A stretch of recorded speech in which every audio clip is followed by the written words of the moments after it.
Let's take a look at the second page of this worksheet.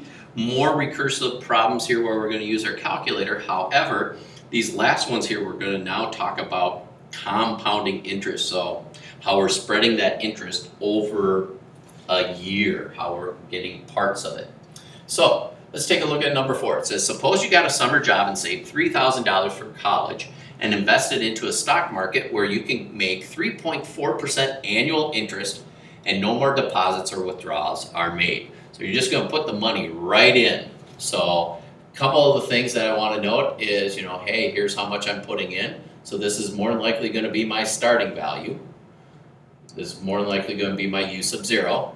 And here is that interest rate. So here's my rate. So in part A, it says write a recursive rule if the interest is compounded monthly. So remember, monthly is 12 times a year. So when we start this one, we're going to start u sub 0 equals our $3,000. And then we have our u sub n equals u sub n minus 1. And now we're going to deal with the interest part. Since it's making money, compounding interest, things are going up. We're going to be going 1 plus. So we always take whatever our rate is, put it as a decimal, 0.034, and we divide it by the number of compounds. So in this case, we're dividing it by 12. And we got our recursive definition. Now, question B says, how much money will be in the account after 2 years? Now remember that when we're doing this recursive, u sub 1 is going to be after 1 month. Not 1 year, but 1 month. So 2 years is equal to 24 months. So we want u sub 24. So we're going to use our calculator, everything that we're doing on the front side. I'm going to go to it here. All right, takes a second to pull up. Go to my y equals, so I can type in my recursive definition. Now here's where I'm going to leave it. As you saw, I left this in parentheses here. And you can actually type that right in using parentheses. So I'm not going to go 0.034 divided by 12 because I might get a very long decimal, which will take a lot more work to type in. So again, what I can use is my right arrow feature here. And then what I can do is I can say, all right, times it by, I can start my parenthesis and go 1 plus 0.034 divided by 12. And then I can close my parenthesis. Now what's nice about this is the order of operations will hold. It will do the division and then the add. So then I can type in my starting value of 3,000. So once I have that typed in, go to your table, and we're looking for 24. Now, last problem, I think I was at 8, so it had all these values, or I was looking at 15. That's what it was. And so I'm already at 15. Now, I could keep on scrolling down and go all the way to 24. But one of the things you can do to get to 24 a little bit faster is if you go on your calculator and go to the second, and I believe it's hard for me to read it, but it's the second key right here next to the y equals. It will say up above, table setup. You can start your table at any value. So I actually want to start it at the 24th term. So now if I go back and do my table, lo and behold, boom, it'll pop it right up there for me. Again, remember to highlight it so that you know the exact dollar amount. This you would think would be 80 cents, but there's actually only 79 cents. So you'd be wondering with the bank, why am I off by a penny? But the bank would actually, that you had earned in the stock market, I shouldn't say the bank, $3,210.79. I shouldn't say earned, but that's what your total amount is. So you made $210.79 over those 2 years on your money. Not bad. Free money is always a good thing. All right, let's take a look at your last problem here. This one actually has lots of parts to it, so it's going to take a little bit of time.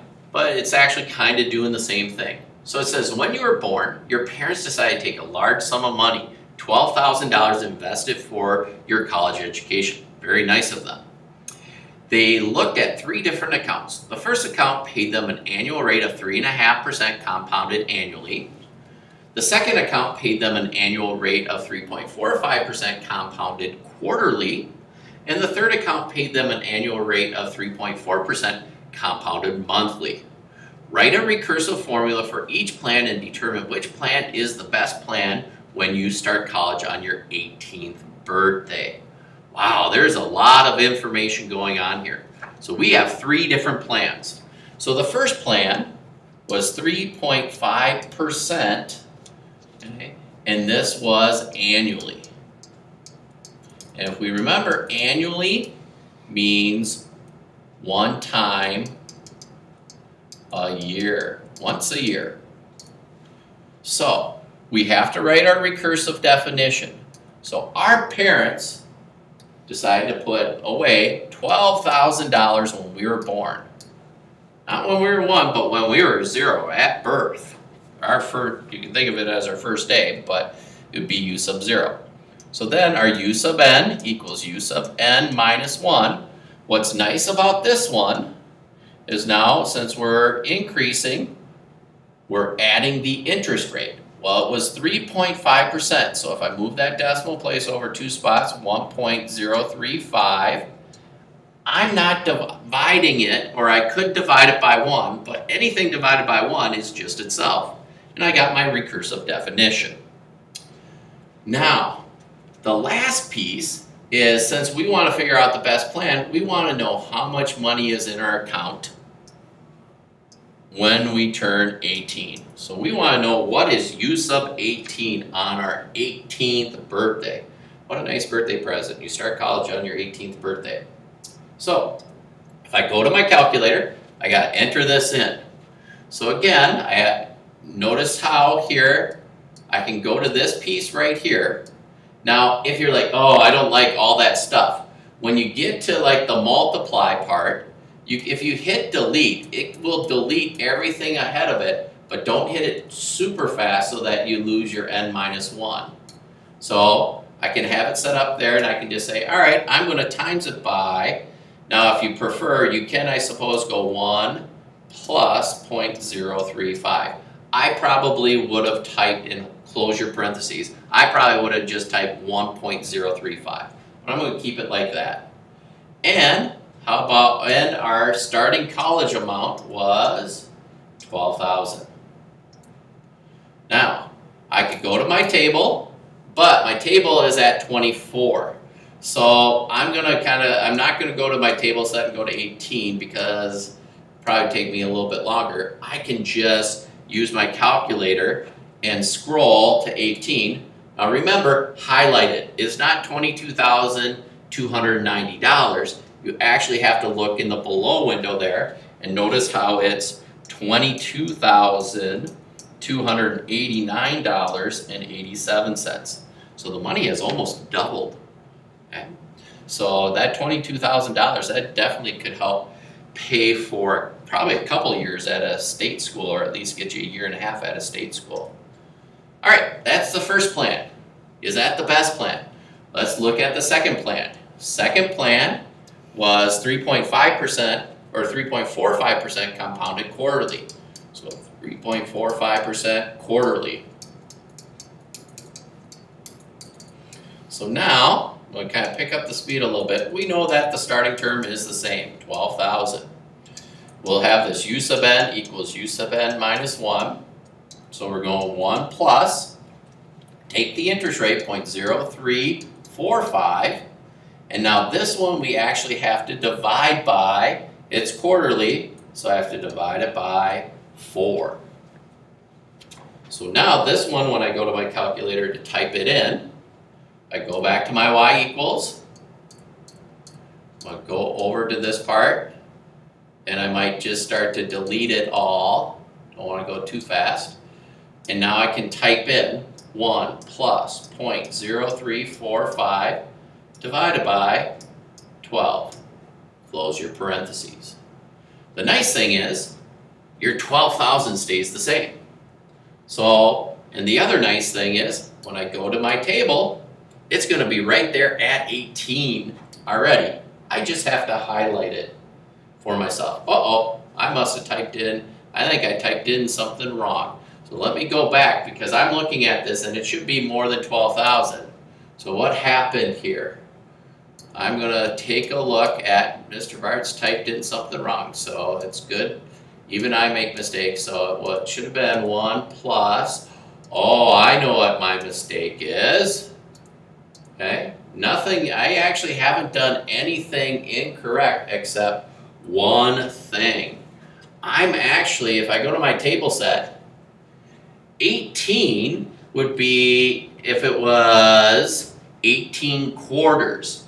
So really the term we're looking for is U sub 72 because it's 18 years times 4. Ooh, I'm glad I caught that. You'll see that in this video that even I sometimes got to be extra careful.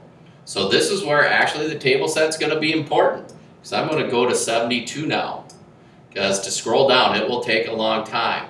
So now I'm going to go to my table and don't panic if it takes your calculator a second or two to calculate that out. Wow, that still doesn't look right. I must have typed in something incorrectly. So let's take a look here what Mr. Bart's did. Did he type in 1 plus 0.0345? Mr. Bart's, why did you go 12? And I bet you some of you are saying on that problem, why did he go 12? I'm dividing by 4. I'm so used to dividing by 12. However, we caught the mistake. Now I can go back to my table, give the calculator a minute to figure it out, and lo and behold, Mr. Bart's now has it right. Now if I look at this one is actually a little bit less than the previous problem. So I have $22,270.08 on that one. So right now, the first plan is actually the best.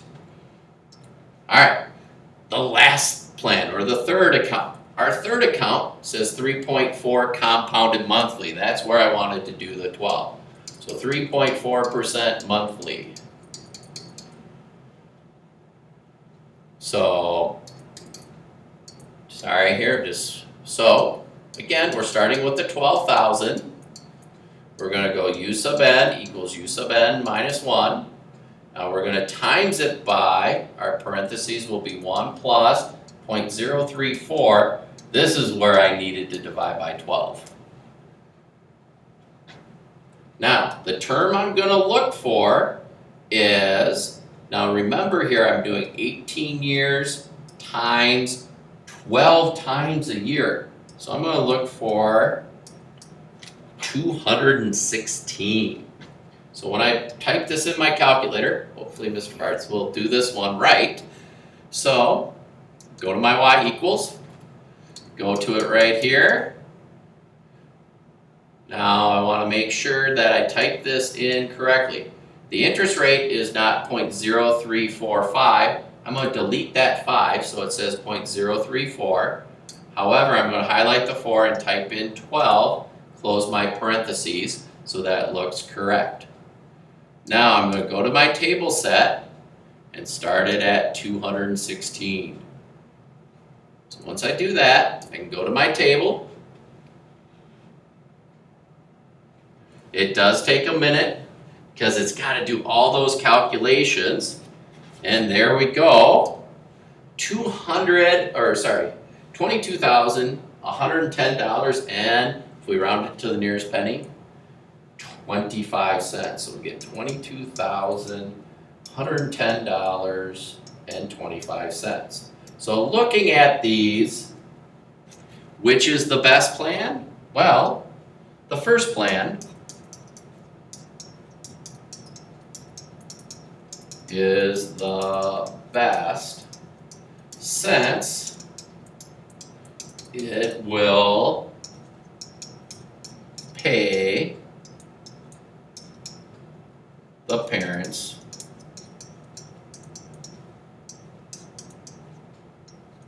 the most money.